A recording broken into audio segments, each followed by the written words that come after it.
Hey guys, without wasting time, let's learn today that how and where we will use a past perfect passive in our English speaking. Okay, जब कभी हम English बोलना हो past perfect passive को use करके तो हम लोग इंग्लिश कैसे बोलेंगे आज मैं आपको बताऊंगा। सबसे पहले हम लोग स्ट्रक्चर समझ लेते हैं। ठीक है, देखिए स्ट्रक्चर क्या है। Subject plus had been plus V3 plus object. फिर से एक बार मैं बता रहा हूँ आपको, मैं ये एक्टिव से पैसिव चेंज करने बता रहा हूँ, मैं आपको बस बता रहा हूँ कि हम लोग इस स्ट्रक्चर का यूज करके इंग्लिश स्पीकिंग कैसे कर सकते हैं। ठीक है ना। तो देखिए आपको ये स्ट्रक्चर पता होना चाहिए, तभी आप इस चीज को क्या कर पाएंगे, एक्सप्रेस कर पाएंगे। और देखिए अगर हम टेंस की बात करें, पास्ट परफेक्ट टेंस की बात करें, तो उसमें क्या होता है, दो कार्य एक साथ होता है। ठीक है, या कभी कभार सिंगल भी होता है। तो वो कार्य कब पास्ट परफेक्ट टेंस यूज कब करते हैं, जब कोई कार्य हो चुका होता है, समाप्त हो गया होता है, उस सेंस हम क्या करते हैं, पास्ट परफेक्ट का यूज करते हैं। या ऐसे होता है कि डॉक्टर कहने से पहले मरीज मर चुका था, या पुलिस कहने से पहले चोर भाग चुका था, ऐसा कुछ करके दो एक्शन आता है, तो भी कार्य क्या हुआ था, दोनों कार्य एक दूसरे कार्य के बाद क्या हो गया था, समाप्त हो, उस सेंस में। तो हमारा ये जो पैसिव है ये भी उसी सेंस में होगा, लेकिन इसमें क्या होता है ना, जो हमारा सब्जेक्ट होता है उसके ऊपर कार्य होता है, उस सेंस में हम क्या करते हैं, इसका प्रयोग करते हैं। फॉर एग्जाम्पल देखिए कि आपको समझ में आ जाएगा क्या हम कहना चाहते हैं। देखिए हम लिखे हैं टेंस एक महीना पहले ही पढ़ा दिया गया था, मतलब ये कार्य किसके ऊपर हुआ है, टेंस के ऊपर। किसके ऊपर कार्य किया हम लोग, टेंस के ऊपर। टेंस के ऊपर कार्य हुआ है कब, एक महीना पहले। तो ये काम एक महीना पहले ही क्या कर दिया गया, समाप्त कर दिया गया। तो उस सेंस में आप बोलेंगे अगर कोई कार्य कुछ दिन पहले, एक दो दिन पहले, या एक महीना पहले, एक साल पहले अगर समाप्त हो गया था, उस सेंस में हम इसका प्रयोग करेंगे। लेकिन कब, जब सब्जेक्ट ऊपर कार्य हुआ होगा। तो सब्जेक्ट हमारा क्या है, टेंस है। क्या है, टेंस। तो आप कह रहे हैं टेंस एक महीना पहले ही पढ़ा दिया गया था, तो कैसे बोलेंगे, स्ट्रक्चर आपके सामने है। क्या कैसे बोलेंगे, टेंस एक महीना पहले ही पढ़ा दिया गया, क्या बोलेगा, tense had been taught, TAUGST taught। देखिए टेंस एक मैंने पहले ही पढ़ा दिया, तो पहले ही कहां पे लगाएंगे, हेड के बाद लगाएंगे ना। Tense had already been taught, had के बाद क्या कर देंगे, ऑलरेडी लगा देंगे। तो यहां पे क्या आ जाएगा हमारा ALREADY। तो क्या हो जाएगा, tense had already been taught. अब क्या एक महीने पहले कह रहा है ना, तो क्या हो जाएगा 1 month अगो भी कर सकते हैं, या बिफोर 1 month कर सकते हैं। ठीक है, दोनों तरीके से 1 month अगो या बिफोर अ मंथ, यहाँ पे बिफोर 1 month भी कर सकते हैं। इन तीनों में से कोई सा भी यूज कर सकते हैं। कैसे बोलेंगे, tense had already been taught 1 month ago, या tense had already been taught before a month, या tense had already been taught 1 month ago. तीन तरीके से इसको बोल सकते हैं। ठीक है, अब देखिए दूसरा जो हमारा सेंटेंस हो क्या है, मेरे आने के बाद उसे डांटा गया। अब देखिए इसमें दो एक्शन हुआ है, मेरे आने के बाद उसे डांटा गया, तो भी हमारा क्या है, पैसिव है। तो क्या हो जाएगा, सबसे पहले काम क्या हुआ, तो क्या हो जाएगा, he had been scolded, SCOLDED, he had been scolded.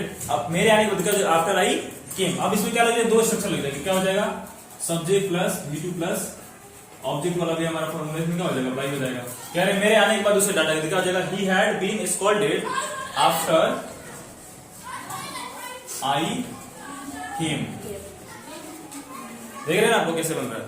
तो ये जो ही हैड बीन स्कॉल्डेड काम किसके ऊपर हुआ है, उसके ऊपर हुआ है। किसके ऊपर, उसके ऊपर। तो ये क्या है हमारा, ये हमारा क्या है, पैसिव है। इसी से पता चलेगा हमारा क्या है, पैसिव है, क्योंकि जो कार्य हुआ था वो क्या हुआ था, किसी सब्जेक्ट के ऊपर हुआ था। आ रही बात समझ में।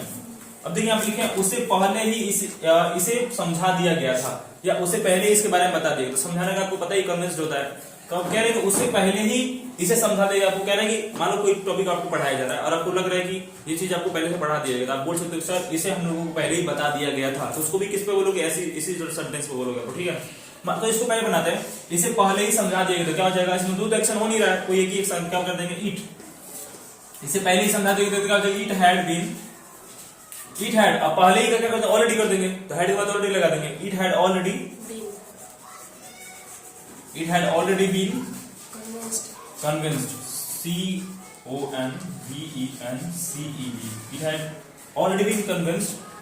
अब हमें तो इसमें नहीं दिया है, तो बस इतना ही छोड़ देंगे, it had already been convinced. अगर आपको कहना है कि इसे हमें पहले ही पढ़ा दिया गया था, कोई कार्य किसी चीज के ऊपर पहले ही हो गया था, तो अगर आपको कहना है कि इसे हमें पहले ही पढ़ा दिया गया था, अगर आपको कहना सर हमें यह टॉपिक पहले ही पढ़ा दिया गया था, तो कैसे बोलोगे, sir this topic had been, यहाँ पे देखिए हम हैड लिख दिए, हैड होगा ना यहाँ पे, देखिए अगर आपको कहना है कि सर इस टॉपिक को पहले ही पढ़ा देंगे तो क्या बोलेंगे, this topic had already been taught to us. आ रही बात समझ में? अब देखिए अगला सेंटेंस लिखे यहाँ पे, तुम्हारे आने के बाद क्लास शुरू किया गया। तो सबसे पहले काम क्या हुआ? क्लास शुरू हुई। तो कैसे बनाएंगे इसको?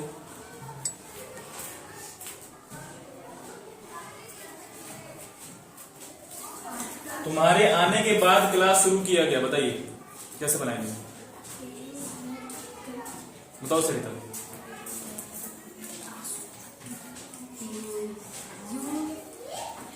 पहले यू लगाते हैं,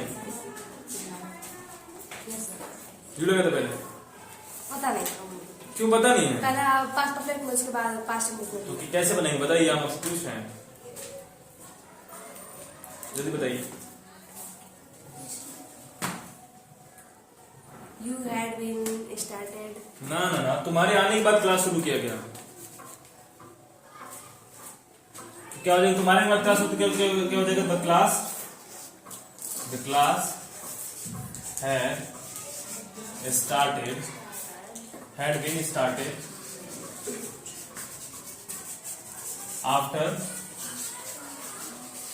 you came। अभी जो बना है ना ये वाला, कहाँ गया हो गया हमारा दूसरा सेंटेंस? ये वाला अभी बना है ना ये आफ्टर वाला, ये यहाँ पे रहा। तो the class had been started after you came, मतलब तुम्हारे आने के बाद क्या किया गया? क्लास शुरू किया गया। आ रही बात समझ में?